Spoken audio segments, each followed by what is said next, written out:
नमस्कार, मी doctor Priyanka Rahul Daygude, Shakuntala hospital, Lonar. आज 8 मार्च हा दिवस आपण जागतिक महिला दिन म्हणून साजरा करतो. सर्वप्रथम सर्व महिलांना जागतिक महिला दिनाच्या हार्दिक शुभेच्छा. 8 मार्च 1908 रोजी अमेरिकेतील स्त्रियांनी केलेल्या ऐतिहासिक कामगिरीच्या स्मरणार्थ आपण हा दिवस साजरा करतो. स्त्रिया प्रत्येक क्षेत्रामध्ये यश मिळवत आहेत.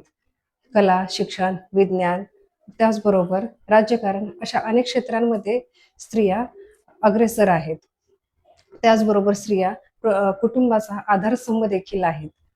हा दिवस समाजाने स्त्री शक्तीचा गौरव, आदर, सन्मान करण्याचा आहे. प्रत्येक स्त्रीने शहरातील कुटुंबातील सदस्यांची काळजी घेण्याबरोबर स्वतःची देखील तेवढीच काळजी घेतली पाहिजे. एक निरोगी स्त्री म्हणजे निरोगी कुटुंब. शेवटी एवढेच बोलेल, ज्याला स्त्री आई म्हणून कळले तो शिवराय तो जिजाऊंचा शिवबा झाला. ज्याला स्त्री बहीण म्हणून कळले तो मुक्ताईंचा ज्ञानदेव झाला. ज्याला स्त्री मैत्रीण म्हणून कळले तो राधेचा श्याम झाला. व ज्याला स्त्री पत्नी म्हणून कळले तो सीतेचा राम झाला. पुन्हा एकदा सर्वांना महिला दिनाच्या हार्दिक शुभेच्छा देऊन मी माझे 2 शब्द थांबविते. धन्यवाद.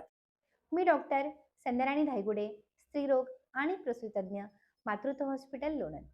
सर्वप्रथम सर्व महिलांना आंतरराष्ट्रीय महिला दिनाच्या हार्दिक शुभेच्छा. महिला ही केवळ एक व्यक्ती नसून ती धैर्य, शक्ती आणि प्रेरणेचं प्रतीक आहे. जीवनात येणाऱ्या अनेक अडचणींना ती खंबीरपणे सामोरे जाऊन आपल्या कुटुंबाला आणि समाजाला पुढे घेऊन जात असते. आजच्या काळात स्त्री ही शिक्षण, व्यवसाय, विज्ञान आणि प्रशासन या सर्व क्षेत्रांमध्ये आपली ओळख निर्माण करत आहे आणि हेच तिच्या अमर्याद क्षमतेचं प्रतीक आहे. आजच्या महिला दिनानिमित्त मला सर्व महिलांना एक छोटासा संदेश द्यायचा आहे की स्वतःवर विश्वास ठेवा, मोठी स्वप्न बघा, ती पूर्ण करा आणि जीवनात येणाऱ्या अडचणींमध्ये हार मानू नका. कारण जेव्हा एक महिला ठरवते तेव्हा कुठलीही अशक्य गोष्ट ही शक्य करून दाखवते. Remember, you are stronger than you think and braver than you believe. महिला दिनानिमित्त प्रत्येक महिलेला मला हेच सांगायचंय की स्वतःची किंमत ओळखा आणि तुमच्या स्वप्नांना भरारी द्या. थँक्यू.